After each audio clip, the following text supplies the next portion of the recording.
dalam kehidupan manusia. Manusia yang membangun hidup secara politik, ekonomi, budaya, sosial di tengah masyarakat dan dunia. Tuhan Maha Tahu dan Maha Melihat. Maka Tuhan berkata, hidupmu harus selalu berpegang dan berfirman kepada kehendakku. Kalau tidak, kamu akan masuk ke dalam lubang-lubang itu. 1. Lurus berbicara kebenaran. Ini kelompok pertama yang paling banyak di muka bumi. Jadi manusia yang beriman, religius, lurus berbicara kebenaran. Nah, kelompok kedua ini double goal. Jadi dia berbicara Tuhan, bicara kebenaran, tapi dia penyamaran iblis. Yang ketiga, hitam. Si iblis dan si putih, orang yang beriman ini bercampur. Menyatu satu dengan gerakan goal yang dituju.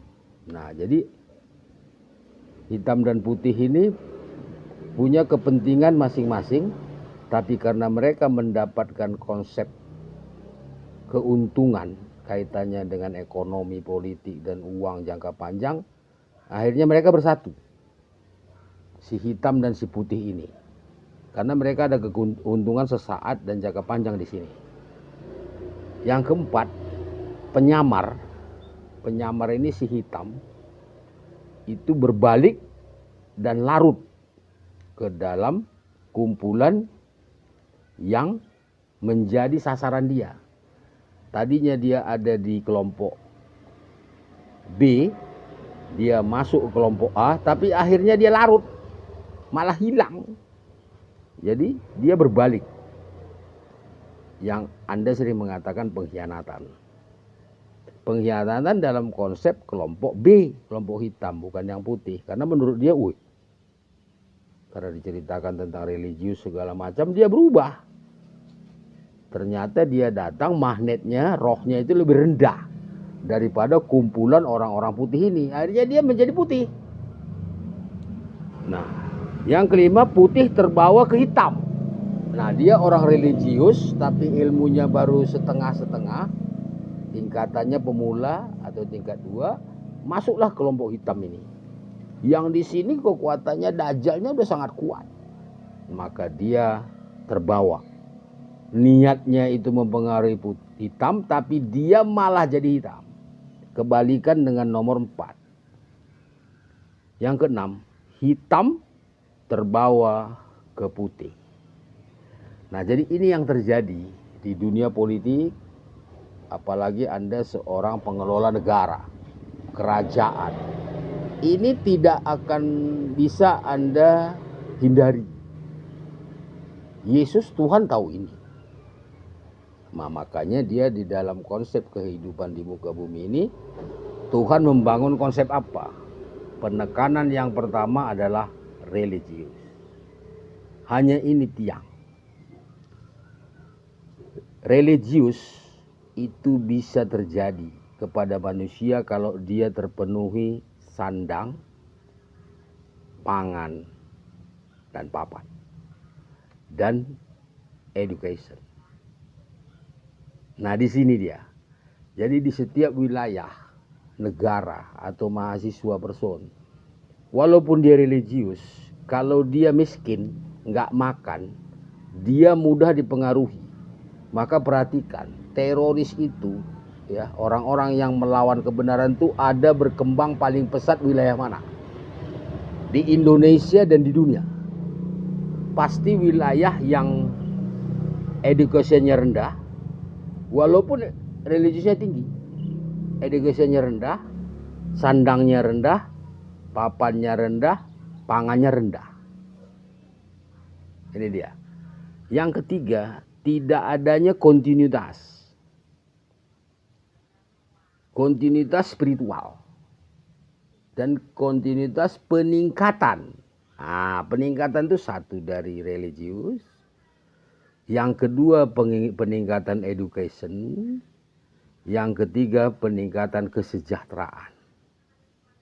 Baik jasmani maupun rohani. Nah jadi manusia itu labil kalau dia sudah berada di titik yang namanya kebutuhan hidup. Karena manusia itu jasmani dan rohani. Jadi kalau kita bicara Tuhan, sholat, sembahyang, tapi kalau perutnya keroncongan, orang ini berpikir, nggak benar ini. Maka Tuhan membangun sebuah konsep di akhir zaman. Nah, apa itu konsep Tuhan di akhir zaman? Keadilan. Jadi pemutuhan mana yang diberikan kepada bangsa Israel yang jalan dari Mesir menuju tanah terjanji, itulah Yerusalem. Tuhan di sini bertanggung jawab, memberikan mana. Kalau tidak pada waktu itu diberikan mana dari Tuhan, mereka semua mati di padang gurun. Itu perlindungan pertama. Perlindungan kedua, musuh di perjalanan karena itu rimba dari sisi flora, fauna, kaitannya dengan alam. Karena musuhnya itu bukan hanya binatang buas. Alam itu sendiri, panas, dingin, hujan, badai. Ini disiapkan sedemikian oleh Tuhan. Sehingga mereka bisa berjalan dan sampai ke tanah terjanji. Nah yang ketiga, Tuhan memberikan generasi yang lebih baik bagi bangsa itu. Karena perjalanan 40 tahun, lebih kurang secara pengetahuan manusia di bumi, di padang gurun. Ini yang berjalan pertama sudah pada mati di jalanan. Maka anak-anak ini udah dewasa, bahkan ini berkeluarga, ini tumbuh. Nah berarti Tuhan memberikan bibit-bibit unggul di bangsa Israel yang menuju ke dalam kebenaran ini. Nah disinilah.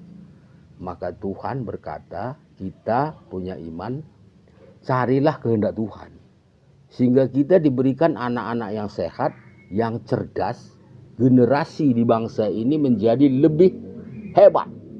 Karena perancang manusia, perancang kehidupan, perancang alam semesta adalah Tuhan.